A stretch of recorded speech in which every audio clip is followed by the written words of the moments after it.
My list of most worn fragrances is packed with incredible ones. I have bought a ton of fragrances this year. Many of them are fantastic. And still, it always amazes me that with more than 1,000 fragrances of all types, I find myself reaching for some fragrances way more than others. Coming up are the fragrances most worn this year by yours truly.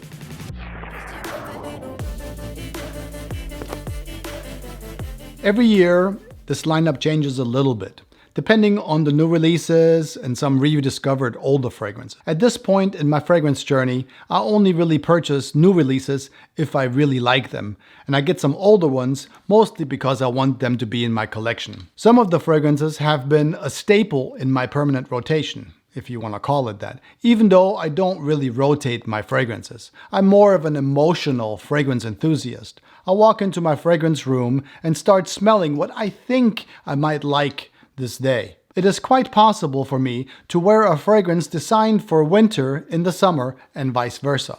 Like I said, I'm more of an emotional fragrance enthusiast. Let's start with a fresh one from Dior. I did wear this cologne edition released in 2022 a ton this year. I just love the freshness of the bergamot and grapefruit, and it's seductively subdued by the musk. This is a perfect fragrance to feel fresh and sexy in the scorcher of a summer that we had to endure last year. Absolutely gorgeous. This fragrance wears and smells exactly like this beautiful bottle looks, simply heavenly. Another fragrance that I've worn a lot this year with the fantastic note of musk is Initio's Musk Therapy from 2021. What a beautiful floral musk. Every time I wear this musky delight mixed with magnolia, I have to smell my arm all day long. I kind of spray it like right here on both sides, 2 on the shoulder, 1 on my neck for the hugs, and all day long I'm like, oh my God, this smells so absolutely incredible. While Dior Cologne is a fresher and brighter citrus take on the musk note, Musk Therapy is creamy and luxurious with a subtle nuance of sweet mandarin orange.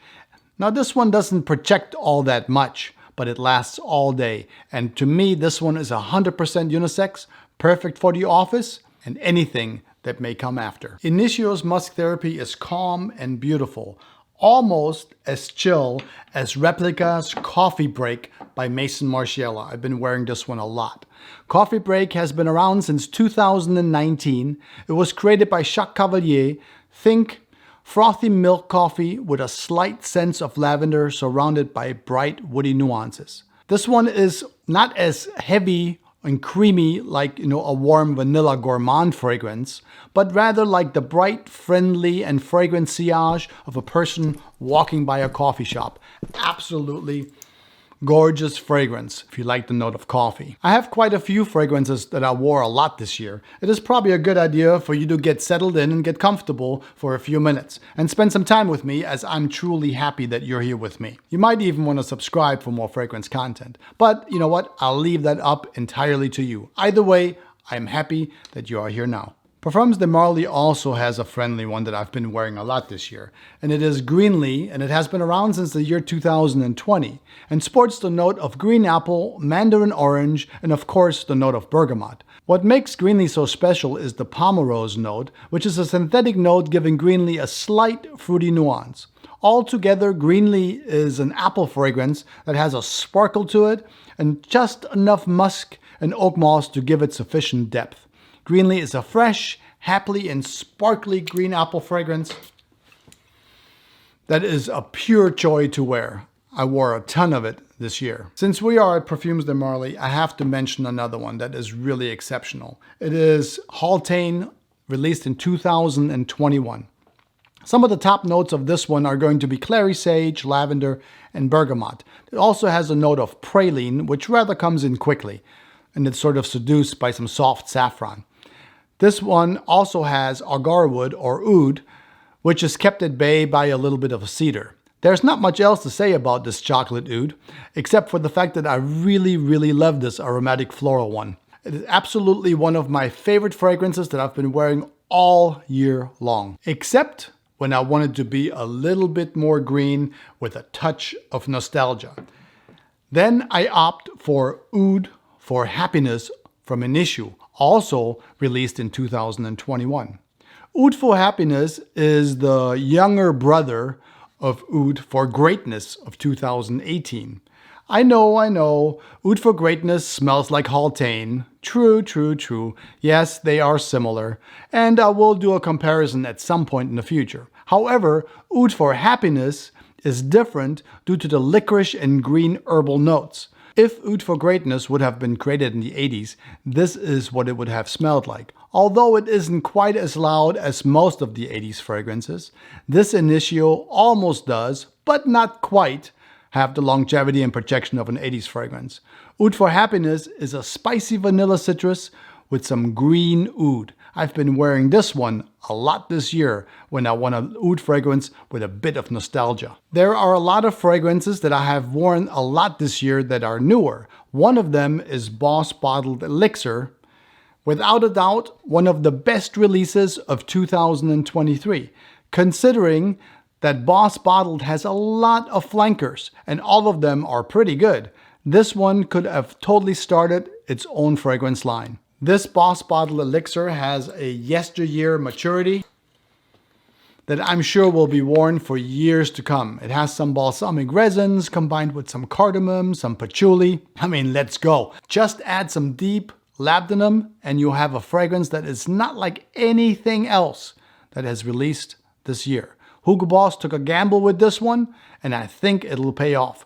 Let me know what you think in the comments about this Boss Bottled Elixir. Do you like it as much as me? Let me know. Gucci also took a gamble with its elixir this year and created Gucci Guilty Elixir. This little green goblin right here has some real power. I wore it a lot this year. Star perfumer Quentin Bish took the Guilty line and threw in a ball from the left field. Is it a gamble like the Hugo Boss? Sure. Is this one a winner as well? Yes. It is beautiful with white florals, some osmanthus, a little bit of orange blossom, combined with some spices and a synthetic strong pine note called Ambrofix. This elixir is rounded out with some vanilla and patchouli. All those notes created a beautiful green goblin that will stay on your clothes for days and pretty much get rid of anything that you try to spray over it. Absolutely loved wearing this one this year and I'll probably wear it some more next year. If you have watched this channel for a while, you will most likely have heard me mention Carolina Herrera's For Men 1991. This one right here is one of my favorite fragrances of all time. It has beautiful fresh notes of tobacco, neroli, some cloves, and a base note of ambergris. Truly beautiful. Unfortunately, this is but a shadow of what it used to smell like back in '91. When this one was my signature scent. Yes, I was born in the last century, but don't be fooled. This model stays updated and runs just like new. In 2023, Carolina Herrera released CH Passion for him. Now it doesn't smell anything like the 1991 Herrera for him, not at all. However, it is a beautifully powdery fragrance, again with neroli, but this time we also have the note of iris and some resinous notes like myrrh and frankincense. Really love this release right here. Expertly crafted with some vanilla, some woody notes by Antoine Maisondieu and Christophe Renaud. For me, CH Passion for him isn't too loud and it is super easy to wear anytime and for any occasion. This one is a solid all-year fragrance, at least for me, and I wore it a lot this year. I do have a couple of loud ones that I love to wear. The first one that I absolutely love to wear is Beau de Jour from Tom Ford, 2020. Stellar fragrance right here. This is an aromatic beast of a fougere that I really enjoy wearing all year long pretty much. Super loud and fresh when you first spray it with lavender, rosemary, mint, some geranium, and a bit of an old school touch. Stellar fragrance. Perfect for when I want a contemporary barbershop fragrance. Now it does calm down just a little bit after you wear it for a while with the patchouli, basil, and amber in its base. Anyone can wear this barbershop fougere in the style of Tom Ford. Just remember, when you wear this one, it is very loud when you first spray it. The other loud fragrance that I have been wearing a lot this year is one from Marc-Antoine Barras, and the perfumer of the next one is also Quentin Bisch, the same perfumer that created the little green goblin. It is Ganymede from 2019. I was a bit late on the draw for this one. It's hard for me to find this one where I live, but once I got it, I did buy it last summer in Belgrade on vacation, and I did wear it a lot and really enjoyed this unusual mineral award winner from 2019. Some of the notes in this one are going to be mineral notes, immortelle, some osmanthus.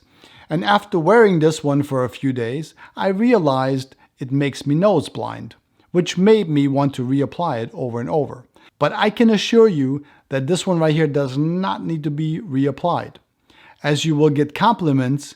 If you spray it in the morning, you will get compliments hours after you sprayed it. And you will be able to smell this one on your clothes for days, every bit as unique and beautiful as when you first sprayed it on your clothes. I also have another rather unusual fragrance. It's from 1993. It is Givenchy Incense. Now, I like to wear this one only when I'm relaxing, like reading or watching television or something like that. This is a classic sort of floral bouquet with a green, woody backbone. The dry down is what keeps me smelling my hand over and over. Beautifully crafted, sort of a masculine floral bouquet. Now I know it is discontinued, and I only spray it once or twice, so maybe it's relevant, maybe not. I only have a 50 milliliter, so I only spray it once or twice because it has to last for me. Now, I don't only wear, expensive fragrances that cost $100 for 50 mil or something like that. It doesn't matter to me. Price is not what matters. It's always the experience that is gained by wearing a fragrance and how it makes you feel that matters most, at least to me. I have one from Russia's, and it is L'Homme. This one was released in 2020, and it is available at online retailers for a steal. I mean, I think you can get this 100 ml bottle right here for $40 or less. That's 100 milliliter. Now, the fragrance itself, it's nothing groundbreaking. But however, it is one of those scents you can always wear and you will never be disappointed. Some of the notes are going to be blood orange and pineapple, which give it a little bit of sweetness. And they're sort of spiced with cardamom and a pinch of bright juniper and geranium that's kind of mellowed by some basil. And then you have the standard trio of patchouli, moss, and tonka in the base. Like I said, this fragrance is nothing groundbreaking. However, the perfumer arranged the notes in this one in a way that works beautifully. And I find myself wearing this one and never regretting it. Another one that I have reached for a lot with ease this year, is also not very expensive, is Trussardi's Riflesso from 2017. Now you will already know, or most of you or some of you will know, that this one is going to remind you a lot of La Nuit de l'Homme, and it does, no doubt. However, Riflesso adds a fresh twist of apple and grapefruit at the top. This in turn makes Trussardi a great fragrance for the office. The geranium gives it a little maturity. The leather makes it more expensive than it is. The performance really isn't that great on this one, but for the price you can get this one, you can always add a couple of extra sprays without breaking the bank. And you get the fantastic scent profile in the background of La Nuit de l'Homme. Now, I'm not usually a big fan of smell-alikes, but in the case of Angel Share from Kilian, which I smelled and passed up because of the price, I bought a fragrance called Camara Latafa somewhere online for an absolute steal.